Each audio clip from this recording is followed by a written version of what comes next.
talk about it. Let's talk about it. What you wanna say? Yeah.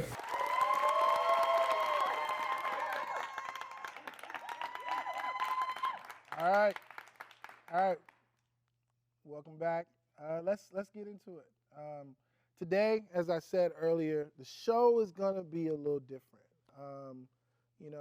We spend a lot of times, just tackling some of the issues that seem to be a little bit more edgy, if you will, but we can take the opportunity to get to know each other a little bit better. So instead of me sitting down talking with the guests, I'm going to be sitting down talking to you, talking to you directly.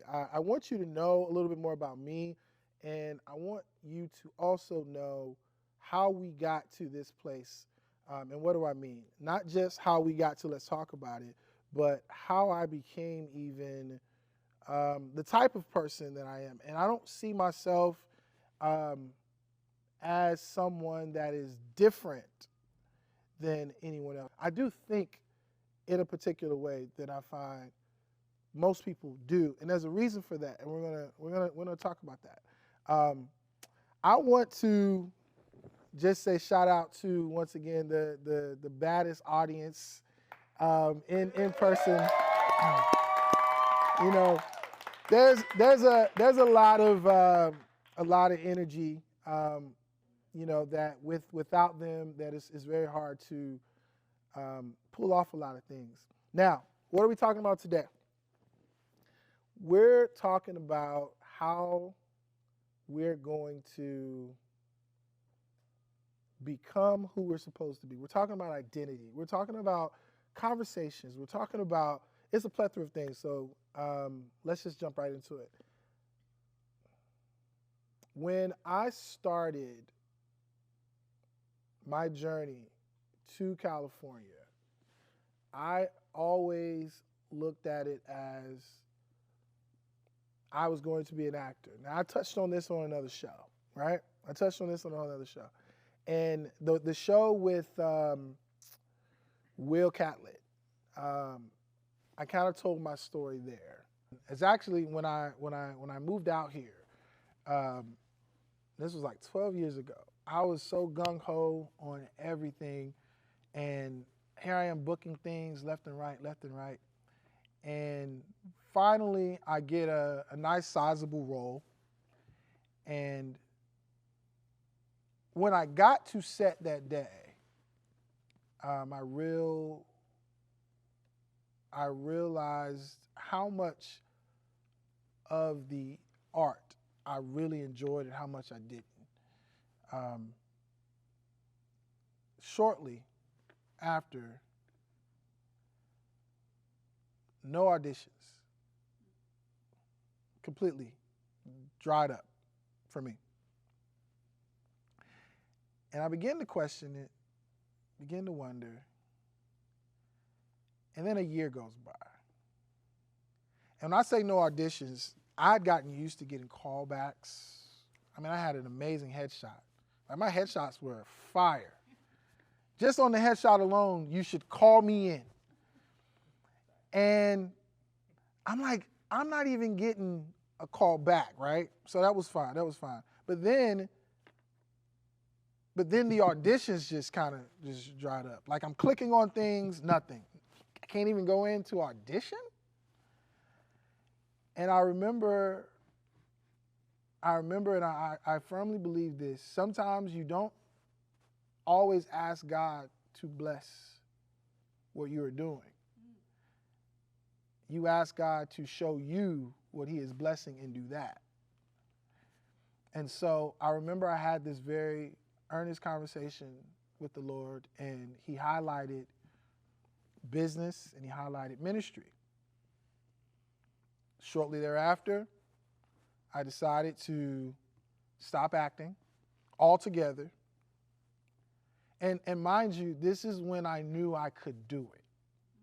This is when I knew, like, based on the comments and different ones around me, like, I heard things like, "You're a natural." I heard those things. Made me feel very good to know I could look at a sheet of paper and then just digest these words make them a part of me, and to deliver it in a way that becomes my own. It was a good feeling. I loved that.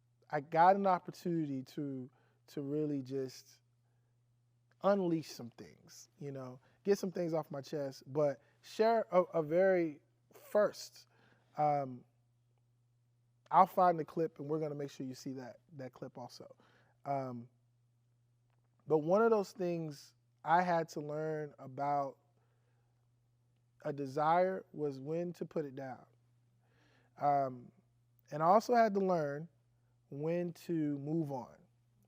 And a lot of what I've experienced in my own personal life, I am the youngest in my family, the first to go to college, but also I was the first out of my brothers to have a kid before marriage.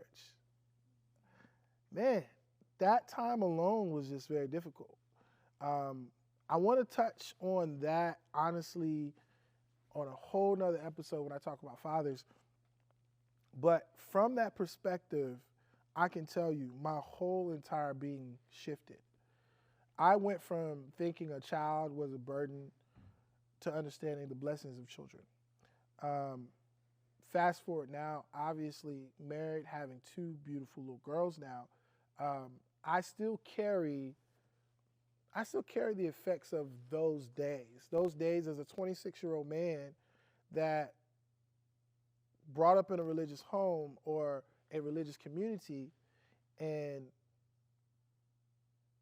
I had to deal with the guilt or the burden of the mistake that I made. And I remember how often I judged my father whom just celebrated a birthday. I remember hearing that he had, we called them half brothers. This is how we grew up. I know most people don't really look at it as, like, my brother's my brother. If they're my sister, they're my sister. But we said half brother with the same affection that we did brother. It was almost like saying how you introduce yourself. If you say Mr., if you say whatever, that's just how. So that's my half brother. So I knew my dad had two sons before my mom. And I remember how judgmental I was over that man. Not because of that, no, but the mistakes, the errors that just come with life. I remember thinking I was so perfect that I had the audacity to be able to judge my own father.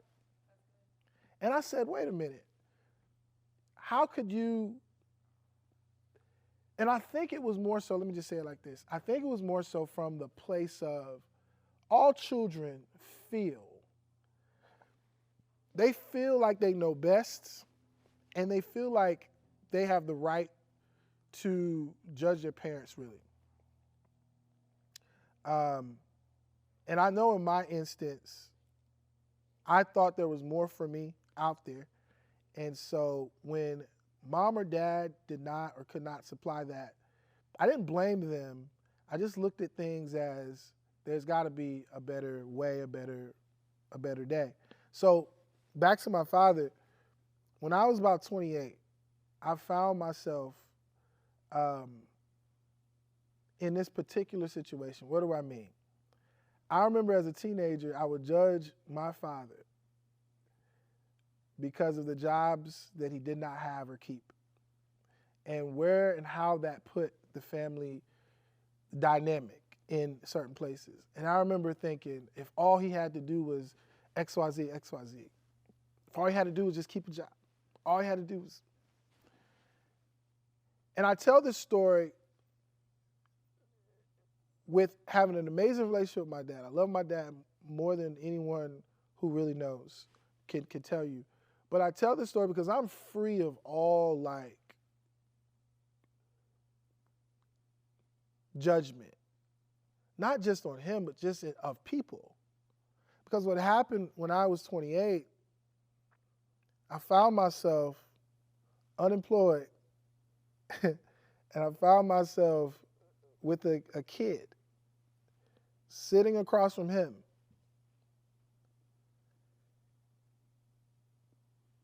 In the living room, And I remember thinking, wow, how quickly can things turn?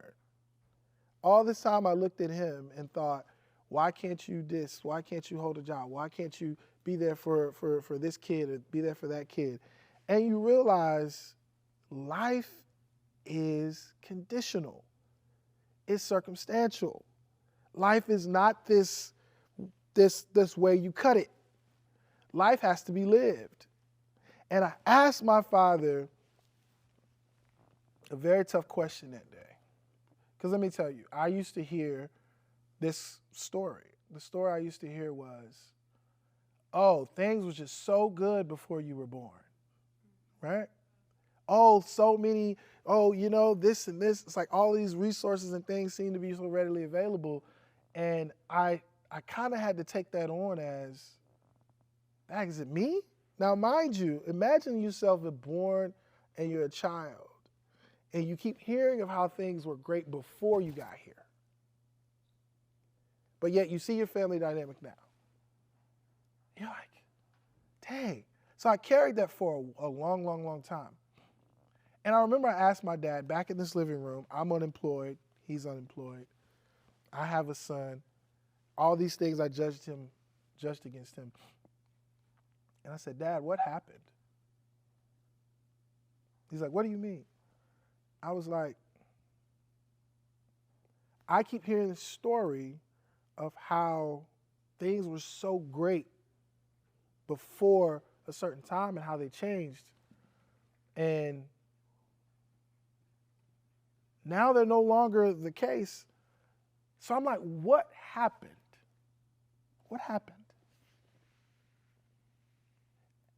And before I tell you what he told me, this is the point of what we're talking about today. We're talking about conversations. And we're talking about confrontations. See, most of you look at being confrontational as negative, right? Harmful. But what if I told you that on the other end of that confrontation is your answer? Most importantly, what if I told you on the other end of that confrontation is your blessing? We can't be afraid to have conversations, which is what Let's Talk About It has always been about. You know, anytime I end every show, my most hopeful thought is that as the camera cuts, you turn left or right to your mom, dad, brothers, sisters, you know the whole thing. And you have things that's been burning in your heart and you're able to say, hey, I have something I want to talk about. Can I talk to you about that? Why is that important? It's important because you can be carrying around an unnecessary burden and keeping yourself from the purpose of God. So back to talking to my dad. Now, mind you, my dad, born in the 50s, raised up in the 60s, in his strut in the 70s now. And most people who have a father in that era, they tell you, not the most vocal, like conversational with their children, more, hey, you do this and you better do it, right? So I asked my father, what happened? How did we get here? And he began to tell me a story. And he told me the stories when he was a young man. He made a mistake on the job. And the mistake he made was he was trying to impress a friend.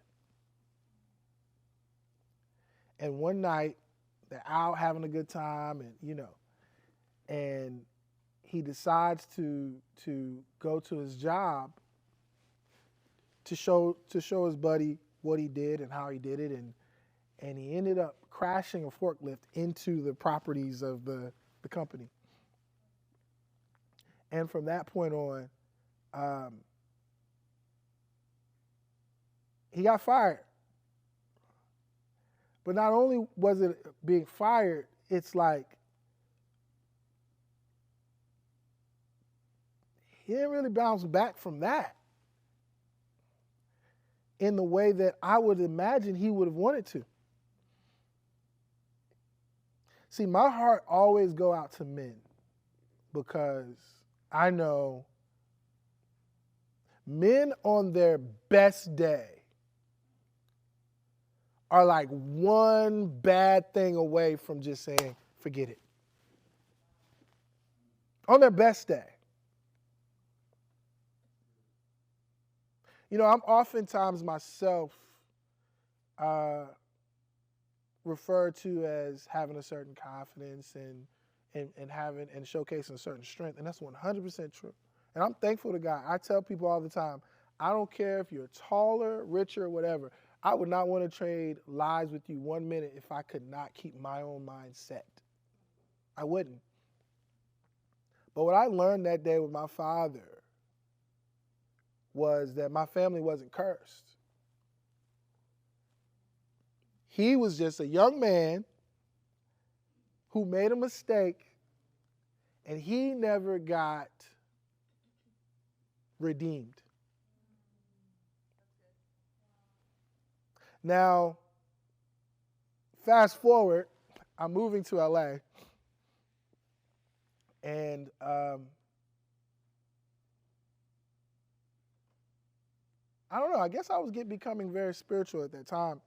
And I asked my father, now my father is not a preacher. He loves the Lord, but he is not a preacher. If anything, more people have probably seen him in different lights than they would say in this particular light, and of a man of God. Now, before I moved to LA, I asked my father to bless me. And I'm going to tell you why I did that. Some of you have people in your lives right now that mean the world to you.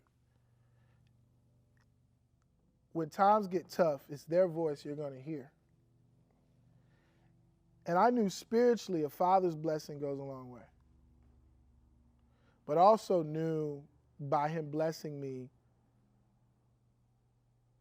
not only would it be encouraging, but I knew as that voice kept replaying, no matter what obstacle I would see, I would conquer. But here's the thing, my dad did not understand these things. So we literally got into like an argument. I'm like, Pops, I just want you to bless me before I go to LA. I just need you to bless me. I just need you to just say, son, you're going to be fine. Son, everything's going to work out. Son, da-da-da-da. And the thing is, this is his attitude towards me always. But I was getting him in a place where I'm wanting him to release a spiritual thing. Why? Because we see this in the Bible all the time. A father's blessing goes a long way, right? And I remember we got into like a little, and he's like, what do you mean you want me to bless you? I said, Pops, I really just want you to bless me. I got my blessing, right? But believe it or not, as a result of that blessing, since I moved to LA, have not lacked anything. Amen. And this is kind of where I want to go with this today is, what conversations are you not having that might be the thing that is holding you up from your blessings? See, some of you, it's not your dad, it's your mom. If it's not your mom, it can be, I don't know, a grandma, aunt. It can be a friend. It can be a brother or a sister. This is why I want to encourage you. Being confrontational is really you seeking the answer for a purpose. It's not for no reason. Why are we doing this? Why did this happen? You know, I believe why is probably one of the most powerful words and questions, and people don't ask why. Even in my personal life, I see more people who just go with the flow. And I'm not saying that's not a state of mind. I do like to just be chill. But there's this saying that says people take the path of least resistance. So what does that mean?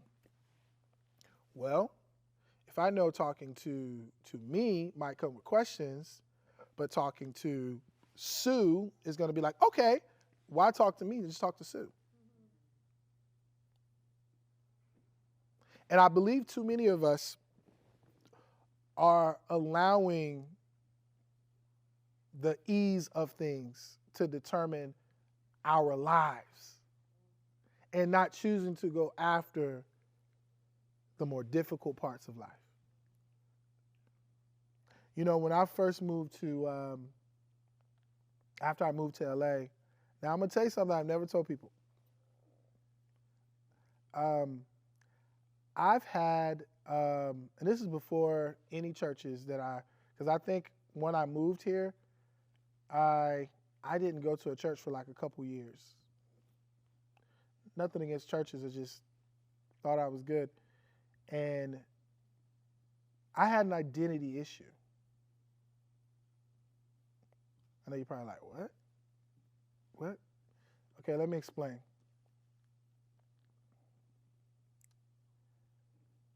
Anybody ever heard of Usher Raymond? A couple people. Some laughter in the audience. Well, long time ago, when I was in high school, I think I was first approached by like one person, and they said, "Oh, you know, you kind of look like, you know, this Usher guy, right?" This is a minute ago, so bear with me. So I said, "Oh, cool. I don't even know who he is, right?" Then all of a sudden, this guy just blows up, just pow, right? Just goes crazy, right? Just successful, uber successful, musically, dancing, et cetera, et cetera, et cetera, et cetera. Now it's to the point where, and I'm going to show you some pictures to give you an idea. And it got to the point where some things were so, let me say it differently. Some moments were so crazy because of that I was like, what in the world is happening? It got to the point where people affectionately would call me by his name, and I just answered to it, yeah, cool. Yeah. College was, hey, yeah. Ush, yeah, what up? Hey, cool. Little did I know the effect of that on my life. So from 16 until like maybe, let me give you some years so y'all can, if I give you the years, you'll go back and be like, dang, yeah, I get it. So probably 2000, no. I would say probably like 97.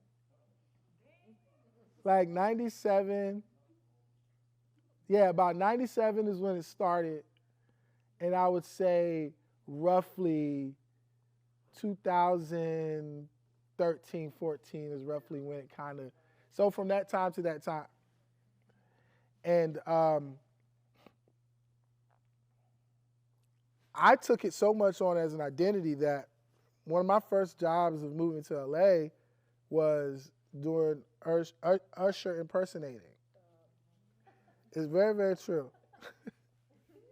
Like, you know, people see me today and they go, oh, you like to dance, but you don't even know the half of it. Like, no, I can really dance. I mean, I do a lot of dad moves now, you know. I got a little, no. I do a lot of dad moves now, but, you know, I mean, I could really like dance, right? And I thought, as a business mind, I thought, well, shoot, if people are saying this and they lose their mind, why not just create it into a business? So I've always been on this business stuff, right? So my first job when I got here was Usher impersonating. But it wasn't even in LA. It was an agency back somewhere that was hiring me to do it. And I remember I landed in it. I was in LA probably two days, and I get a call saying, would you be open to doing this birthday party, this bar mitzvah? I said, sure.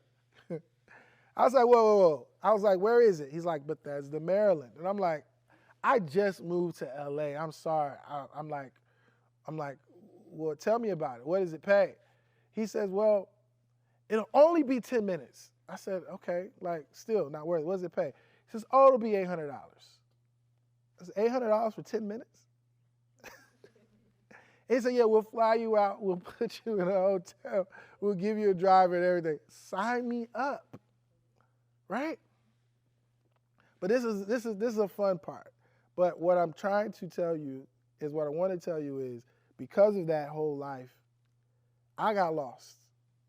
In my own, I didn't know who JT was for a very long time. A long time.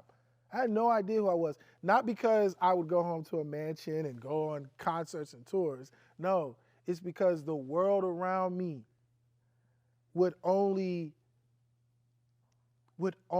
how can I say, the world around me would only acknowledge what they saw, what was familiar to them. And it made me marginalized. But this is what I learned. There's a lot of people out here feeling marginalized.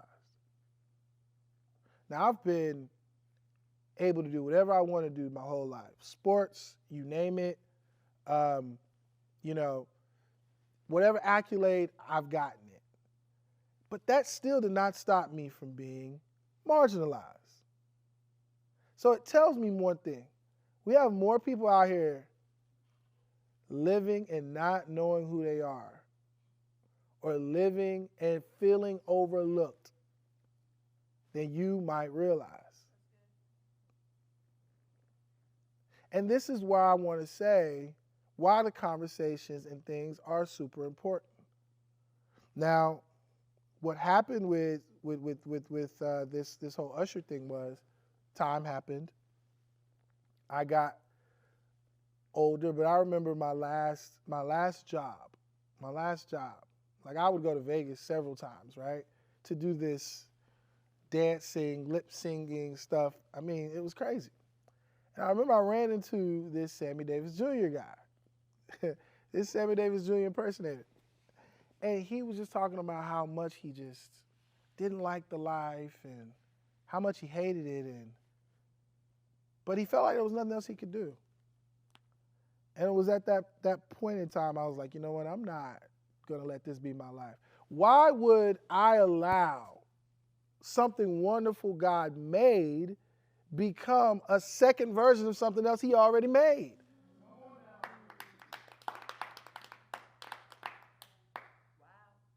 But I say this because I had a real fixture I was dealing with.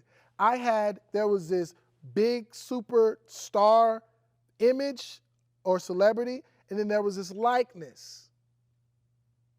Now that was just my life, right?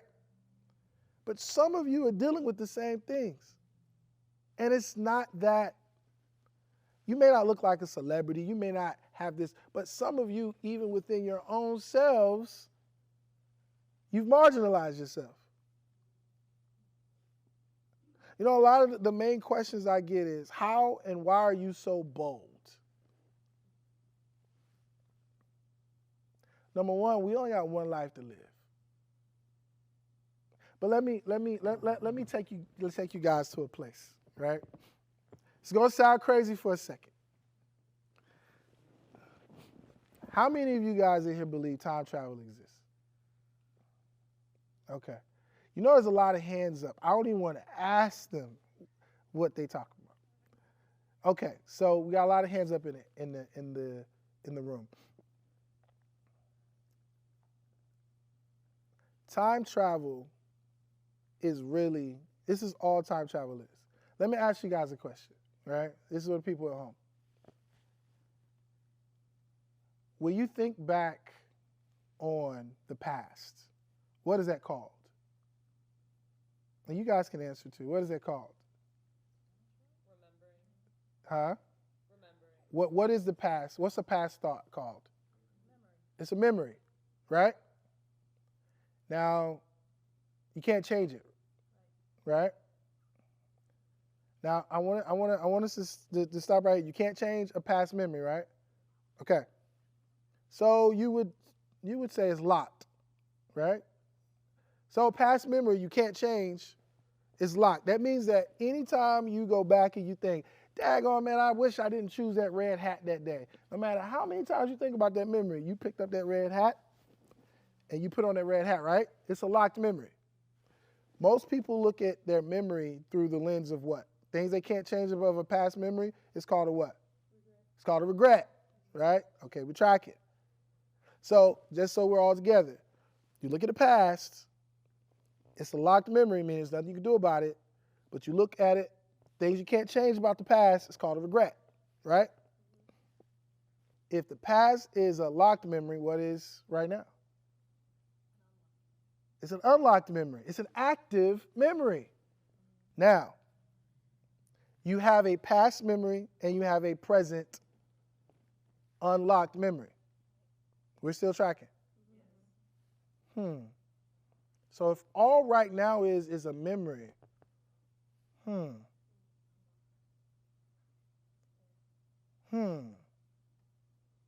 that means that what's the opposite of regret? Let me say it differently. What keeps you from having a regretful present moment? Boldness. What do I mean? Why is it every time you look back at that past memory that you regret, you go, dang, I wish I would have just, I wish I would have. But what if I told you that right now, as long as you are present, instead of thinking about, oh, what I wish I would have, you can already begin to think of what would the next 10 years of my life look like and start to determine that now.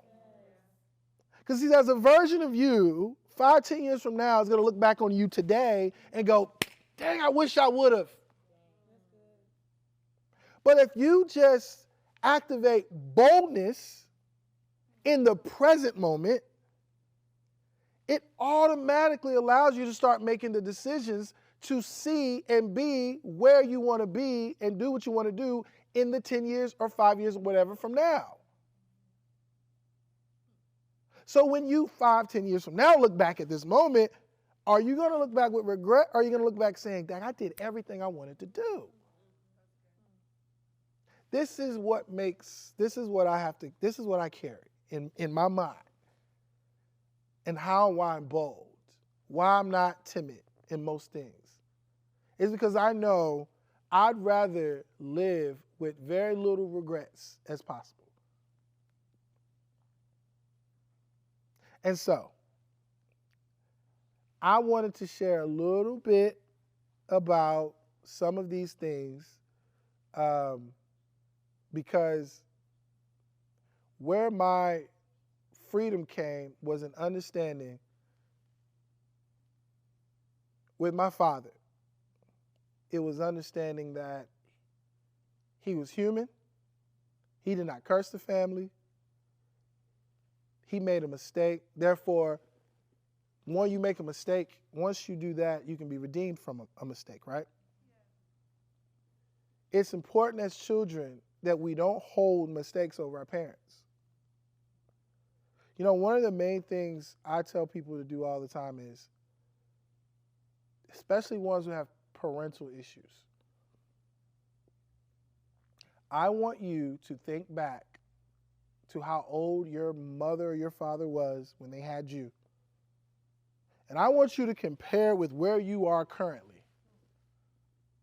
And I want you to ask yourself, do you have it all together? I promise you once you do that,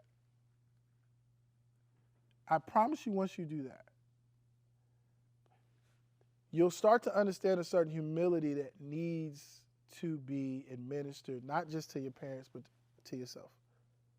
You'll start to understand a certain grace that's needed. Now, in terms of the usher days, that was fun. But what it did for me was it showed me how quickly and easily we can get caught up in a thing that we can lose sight of ourselves. Everywhere I turned, it was like, yo, Usher. And I was like, and I kind of was going with it. It was popular, it was good, but all the while, JT is doing like this, like this, like this. So, one day I asked the Lord, I said, what was the whole point of that? I know you didn't make me to even be anywhere close to somebody else's image. Like, what was this all about? And the Lord said to me very, very specifically, he said, no, I did that so that you will be familiar to people. I did that so when people see you, they think, oh, I'm seeing a friend, or I'm seeing like somebody that I feel like I know, because of the things of God that I have to do in your life. So this is how we got to LA.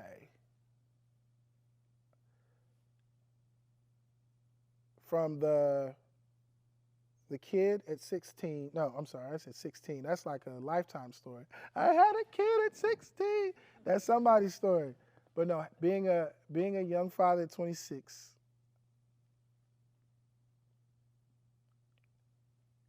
and not knowing a lot about that whole thing, I had to journey through that. I had to journey through identity. And I realized also that God has always helped me to see people who feel small because of it. That's why I'm drawn to people that don't feel like they see themselves properly. Why? It's because I've been on college campuses, I've been in certain environments, party environments, whatever, being like the guy, but still feeling like this. So I know how much more so if that's not your everyday. Everybody doesn't know your name. Imagine if everybody knows your name and you still feel like this. Now, I'm not talking low self-esteem. I'm talking about unseen. There's a lot of unseen folks out there. Unseen. Now, what I'll do now is I'll take a break. We'll be back in just a minute. All right, welcome back. So this is just, a different show today. No guests, just me. Some rawness, some vulnerability, some, just some things that I wanted to touch on, and hopefully give you a different or more of a insight, I would say, of me. Earlier in the break, someone asked a question about, if your father is no longer living, and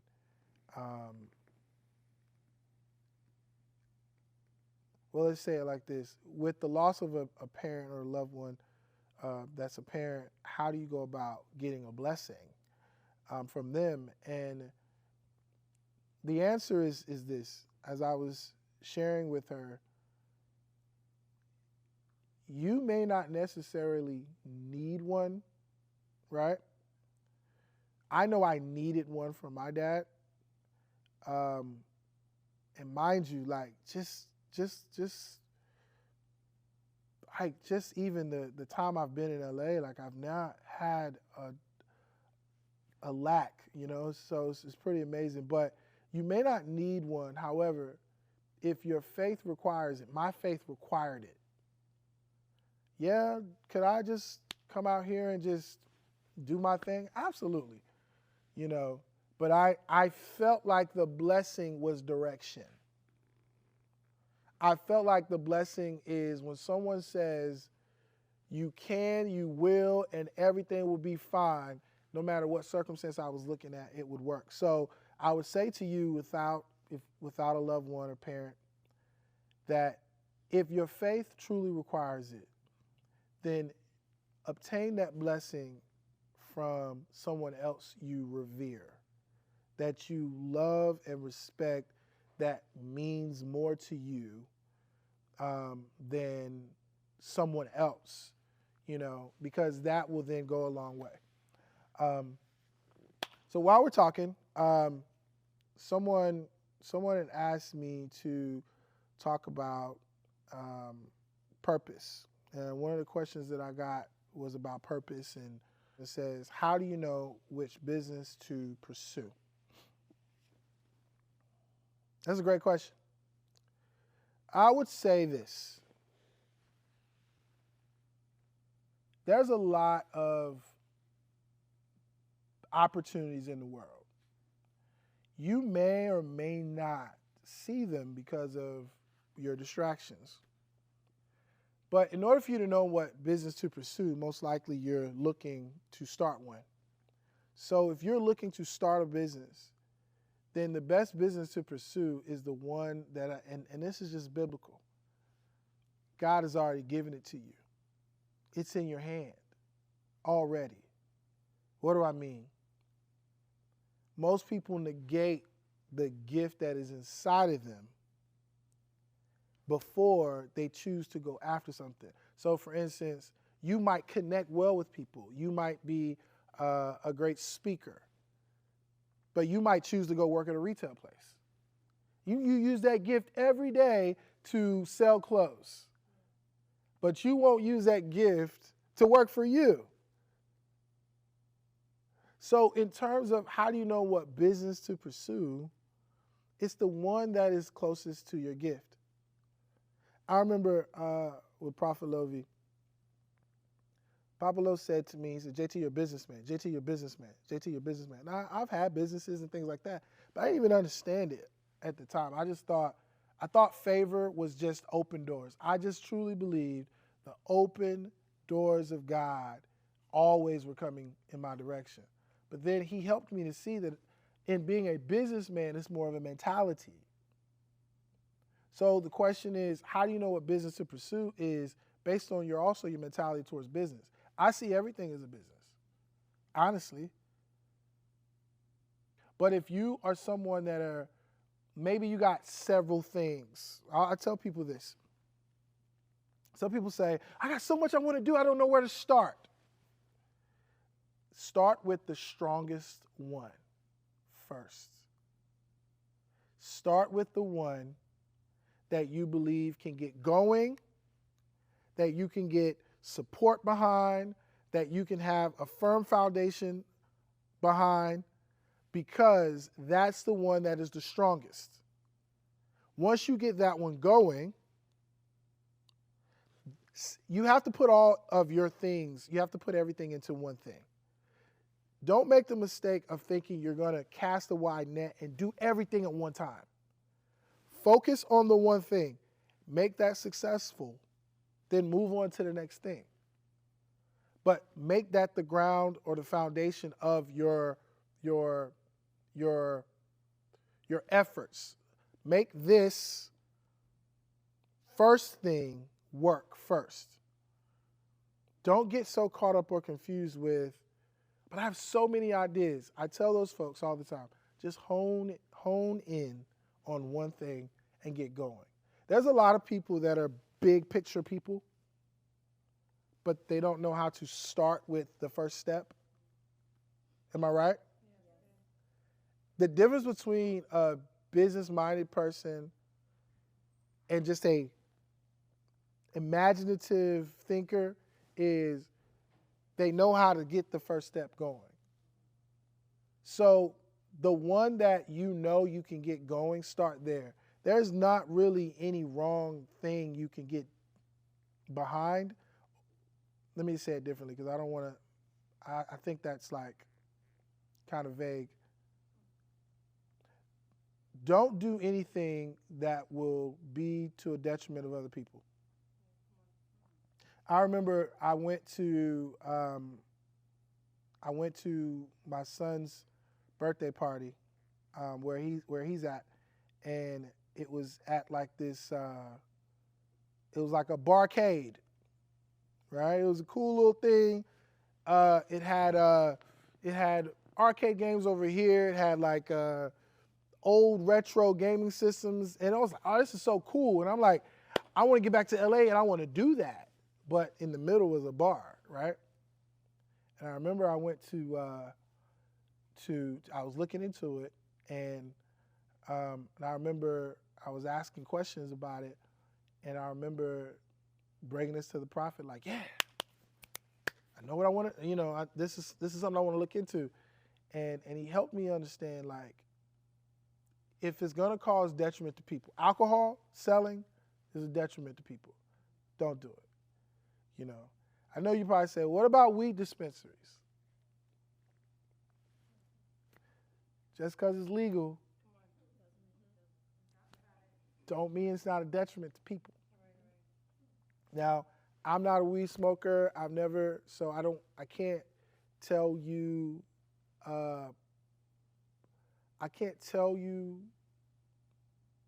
anything about weed, really. I would say that in my lifetime, I've tried everything maybe at least once.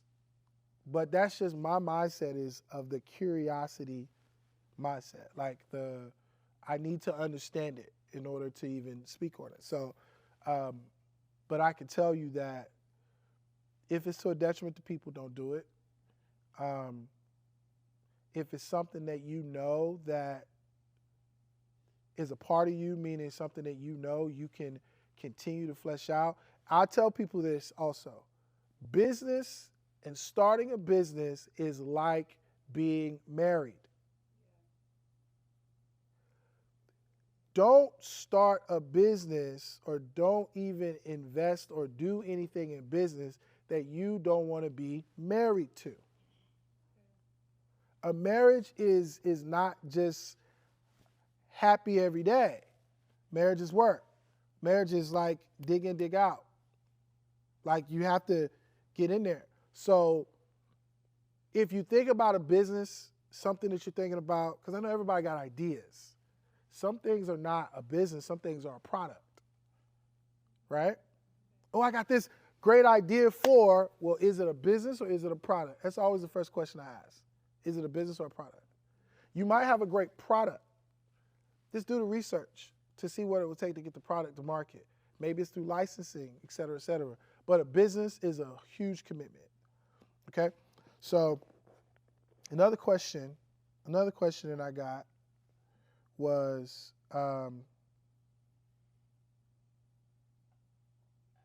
it's kind of, we're talking freely today. So things that single men want in a wife. Huh? What are some things that single men want in a wife?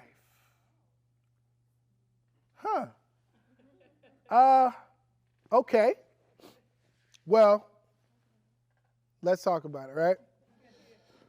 Here's the truth. I kind of almost wanted to just talk about soulmates and things today, but another day, right?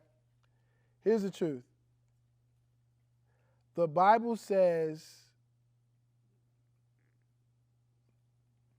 how many of us in here speaks English? Right? What kind of question is that? Because it means we had to learn it, right? Even if you speak it, you had to learn English, right? As an author and a writer, trust me, the word placements are meaningful. In the Bible, you see a comma is powerful. A semicolon is powerful. So the Bible says that he who finds a wife finds a good thing. The Bible does not say he who finds the wife. What is that saying? How did that change? Because if you say the, you're saying the. the one, the individual, specifically this one. But if you say it is saying any, many. Well, let me not say many, because some of y'all thinking meaning many to choose from. So things that a single man wants in a wife, I think I'm going to have to kind of rephrase that. What are some things single men look for in a woman in order to know she's a wife? Thank you. That's me. So I'll say this. That's a great question. I would first start with character. Biblically, you see the Proverbs 31 woman, and you read all these various things, but it's talking about a character, right? It's talking about a character. If you even read in the Bible where Abraham's servant was seeking a wife for Isaac, and he says, Lord, let me find success, that she may ask me if I want water and also give water to the camels, right? That's character. It's kind of like somebody walking into your house and you go, hey, go ahead, how you doing? Sit down. Would you like something to drink? Would you like something to eat? Is there anything I can get for you? Do I need to run to the store? It's all character. Can I do something for you? It's seeing and putting yourself in a back seat, if you will, and allowing that person, that man at that time, to see that you have the capacity of putting him before you. But that's what all relationships are anyway. You got to have a balance, right? You can't just be, I tell people this, if you're selfish, you will never be in a relationship. If you're selfish, you don't need to be in a relationship. Why? Because selfishness kills relationships. It's the death of a relationship. You have to be selfless.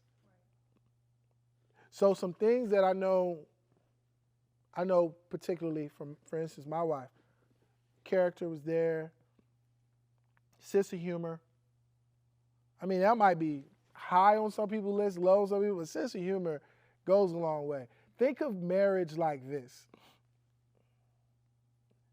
Like, you don't have to do it, right? You don't have to get married.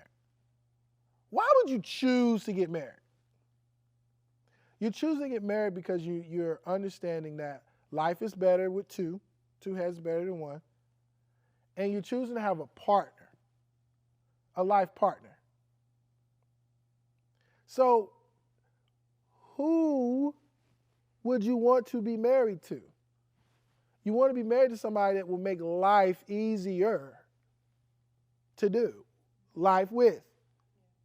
And I was sharing earlier with some of the, I know Pastor Todd and his wife was in here, and he threw out, a topic of, what did he say? Because I was asking everyone today, what should we talk about? Because we just go to flow. And he goes, working with your spouse, And I was like, it's not everybody's reality, but the truth is this. I personally, since he said it, may not recommend it, but I don't personally recommend it. Why? Because some of y'all believe marriage is,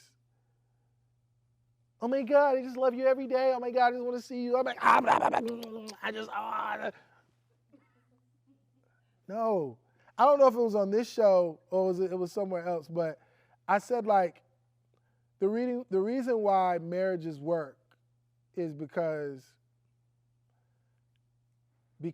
you once were dating, living in separate places, and you talked a little bit throughout the week to build up to the date night. You saw each other on the date night. Oh my God, I love you so much. And you had a good time, and then you went back your separate ways. That's what dating is, right? Marriage is work because you're seeing each other every day. That thrill of, how ladies, ooh, when he comes out, ooh, he looked fine. Oh, or, man, she was bad. One of them heels was, you see them getting dressed when you're married. You see them preparing. Like, for instance, I mean, even me, like, I'm like, my wife's getting ready. Let me get ready in this one, this bathroom. Just because there still has to be this moment of, ooh, right? Right? But the thing is, the reason why marriage becomes work is because you technically can be desensitized from all of them. Not that they mean less, not that the you love them less, and not that they're not as equally beautiful or handsome, but it's not the same as it was when it was dating, right?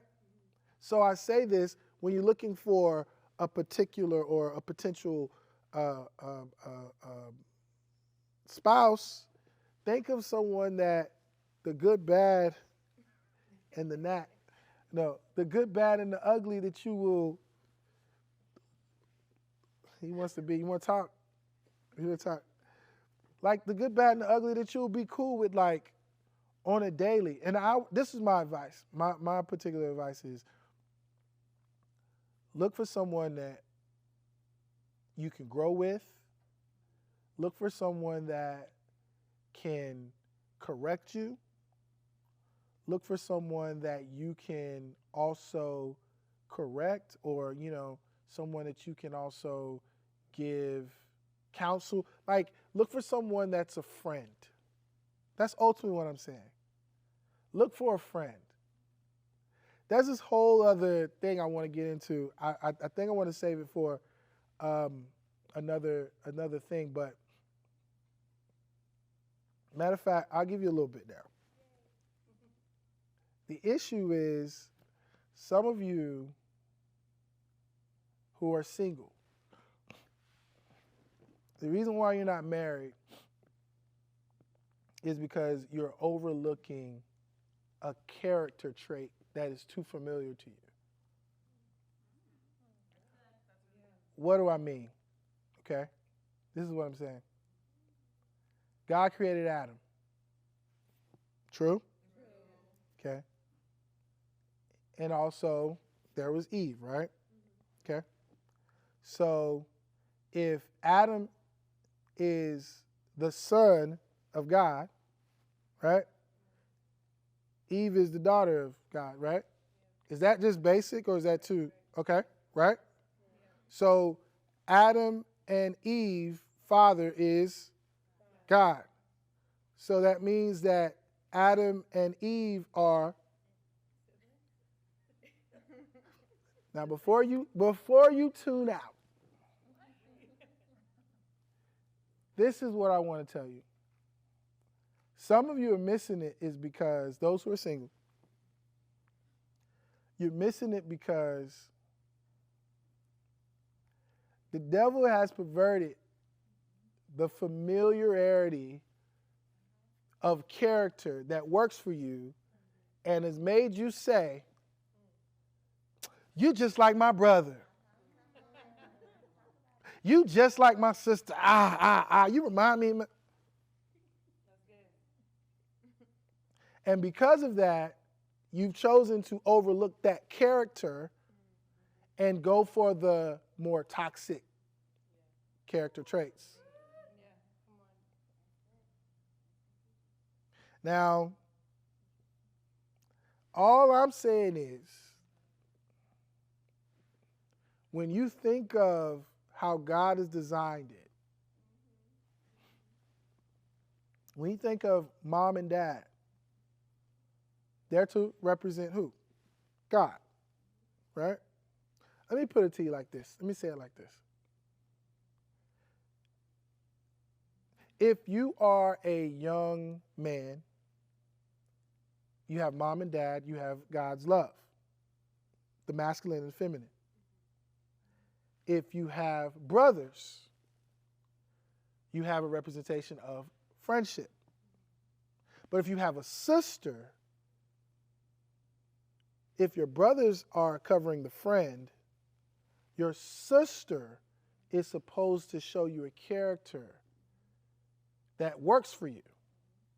You ever notice why both male and female married couples, right? Both men and women, who are married, people say, ooh, y'all look alike.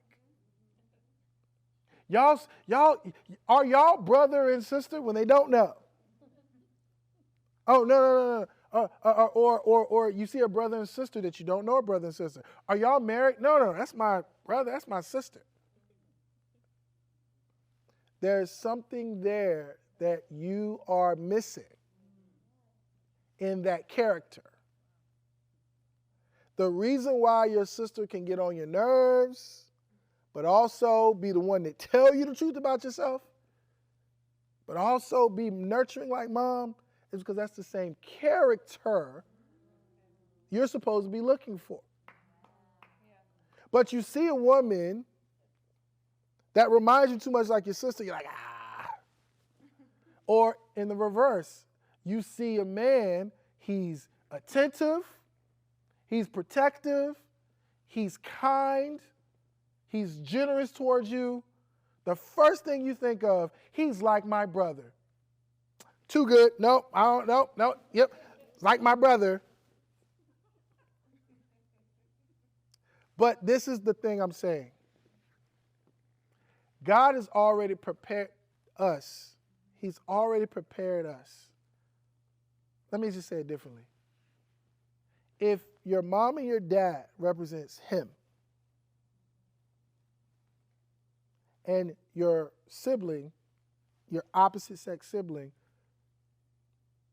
let me say it like your same sex sibling represents a friend. He's already giving you downloads, experience of all you need in this world to survive. You have a love of God and you have a friend. But if you have an opposite sex sibling, there's a character there that he's already prepared you for to say how to identify my husband and or wife. That's why you see when people have been married for a long time, not only do they start looking alike, but they even begin to play like brother and sister. Because think about it. You have zero prerequisite of what a marriage should be. See, they tell you dating is the prerequisite of marriage. No, it's the prerequisite of building a romantic relationship. But the prerequisite of marriage is a bond deeper than romance. And it comes from a whole nother place. And you're probably like, well, I've never seen. You probably have. You just discount it. You discredit it. Now, maybe you're one of those situations where you're the oldest and all you have is little siblings and various things like that. Then, I can understand that. But what I'm saying to you is this. As we are looking for our people in this world, it's not that difficult. But I can assure you, you've made it difficult. And I can assure you that it doesn't have to be. And I'm going to actually talk about this in my next book that's coming.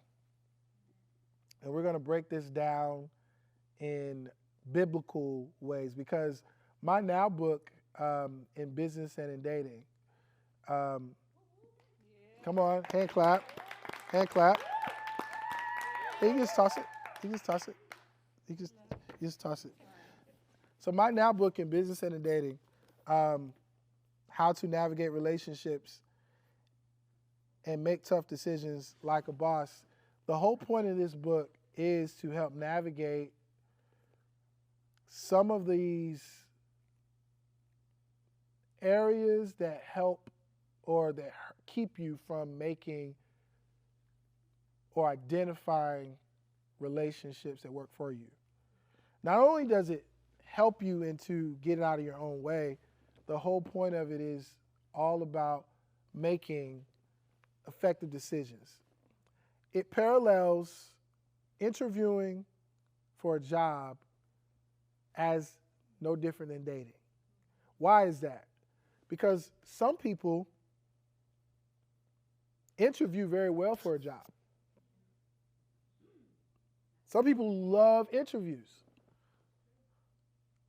But those same people won't necessarily say they know how to date. And you got some people that don't mind dating. Oh, I just go on dates wherever, but they don't necessarily know how to interview. So that's just one of the things. But this is just meant to connect the dots between some of the practices that businesses use and marry it to your thinking, your life, because at the end of the day, what I want is I want you to see yourself as a company. I want you to see yourself with that value. Like even chapter 1, it says, you are the CEO of your life. Look how powerful that is. I'm the CEO of your life. When you are the CEO, you're sitting in the chair that's making decisions for your life. Who can approach you with a bad business deal? Wait a minute, does this work for me? I don't know. So the life and the breadth of this book comes from 1 Corinthians 7:35. And this is where Paul is saying, and we know Paul is Paul now. Paul, what I love about Paul, and this kind of ties into the last episode, just regarding the last episode, just regarding the women, should women preach, it was Paul's statement that has set this whole thing afire, right? But what I love about Paul is, in Corinthians specifically, he isn't shy from saying, this is what the Lord says, but now this is what I'm saying. So the interesting thing is how we can turn things into doctrines and things like that when the man clearly, the Apostle Paul is clearly stating there are times in which I'm saying what God is saying and I'm saying what I'm saying. What he says in 1 Corinthians 7:35, he just says, the things in which he's telling you about being single, about being married, etc., etc. He's not saying these things to deter you.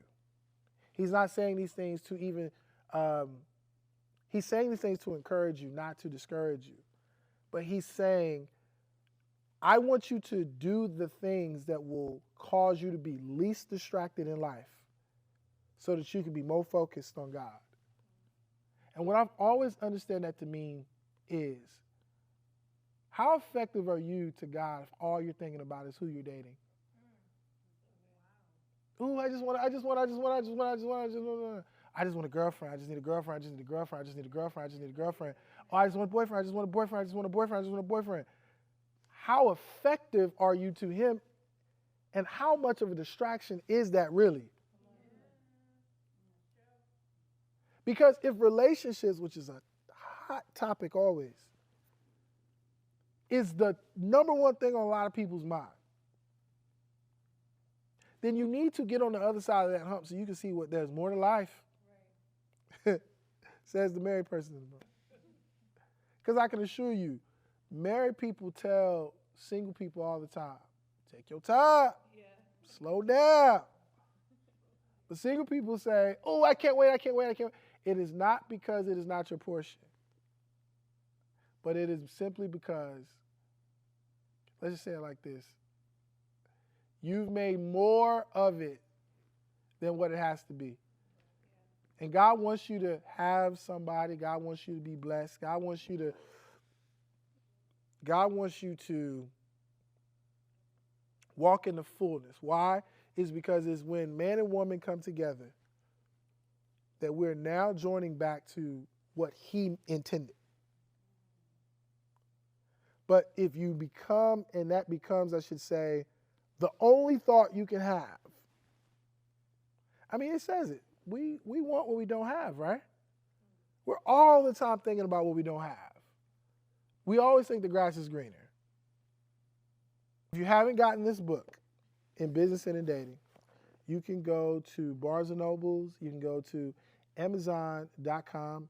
You can purchase the book there.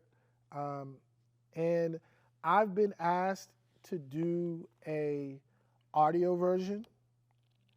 I am still trying to plan that. Should I do an audio version of the book? Yeah, audio. The audio version of the book. Is it because people don't like reading? What is it? People don't have the time to sit down. Oh, you can listen to it in the car. Okay. So, you'll be helping, sir. I'll be help. Okay, so we're gonna do an audio version of the book. But in the meantime, you can sign up for the book club coming up shortly. And I think, in terms of today's show was meant to just be a free flow. I want to encourage you to take the time to really just reflect on your life a little bit. Like, to really think of these various areas, these various topics, from identity to purpose to business to relationship, to what singleness looks like, to how important dating is and what does it really mean. These are the things that make up life. Like, we don't have just one conversation with people, right? It kind of just, but what I really, really want you to leave here with is this. I encourage you to, wherever you feel the most fear and hesitancy, and I was going to say bondage, but it's time for you to make that into your strength. Where I'm at now is, if I feel the tinge of fear, I said, oh yeah, I know I got to go towards that heads on. I'm like, I don't want to do. Public speaking is a number one fear. They say statistics. Like, some people fear getting up in front of people as much as they fear a gun being pointed at them. And it's strange. But I say to you, if you fear it, now I'll say this respectfully. Some of y'all might be like, I just want a bungee jump. I don't even want a bungee jump. But I say to you, in terms of your character development and growth, don't let fear rob you of anything. If it's a conversation, which is what Let's Talk About always seeks to usher in. If it's a conversation, have the conversation. Some of you don't even know how your parents met.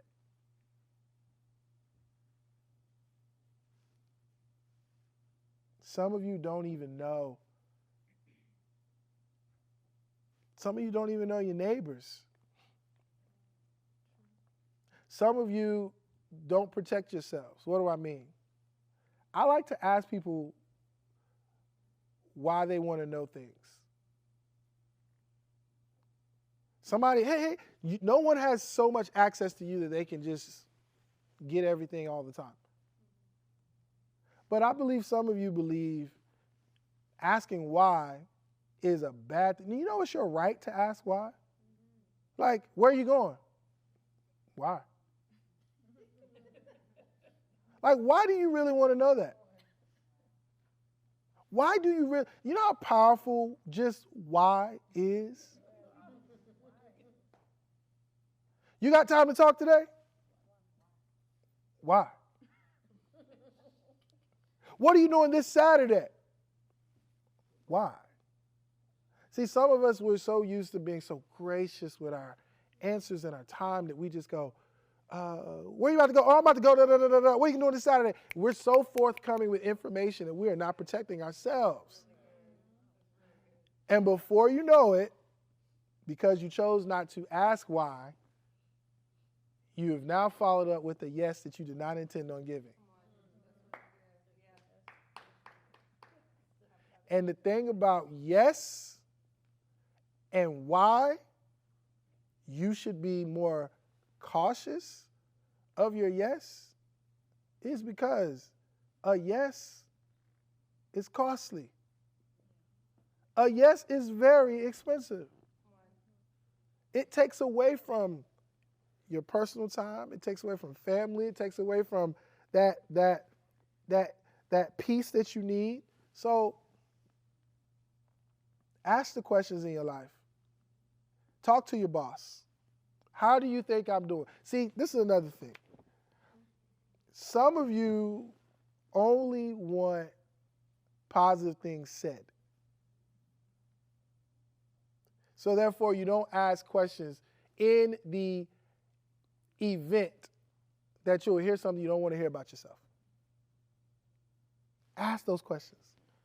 What should I be doing differently? What can I improve on? How can I make our communication better? How can I be a better husband? How can I be a better wife? How can I be a better sister? How can I be a better brother?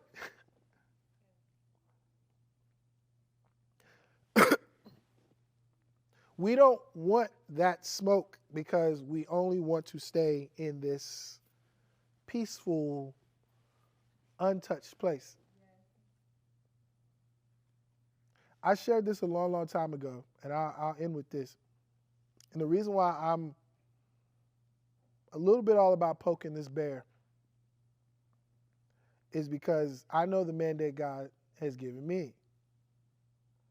My mandate is to bring people out their shells, bring people out of this conformity way of doing things and to really be who you're supposed to be. You'd be surprised how many people are just not who they're supposed to be. You'd be surprised how many people are so quiet in a room when they got the answer. I ain't gonna say nothing because I don't want people looking at me. You'd be surprised at how many people, I know I was sharing with Prophet Taryn, I started school stuttering. So that means that anytime I opened my mouth, stammers came out. I mean, now I can talk all day and that not even happen. But look at how even mentally that can mess with you. You got something you want to say, and the moment you open your mouth, it doesn't come out the way it should. You know how much that can mess with you over time? But this is how people are. People got the same mentality and they do not stutter. What if it doesn't come out? Some people live in the what if. And that what if never happens. So free your mind to understanding more of the things of God. Like I said, this episode took a little different of a flow. It was my honor to just sit amongst you and just flow today.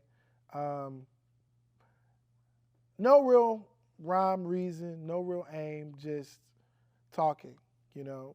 And because this is what I want you to do. I want you to be comfortable with talking, be comfortable with the conversation, having just a conversation, no matter what, you know. If it's a burden in your family, you know, there's a such thing as family secrets. Why? Why is it a family secret?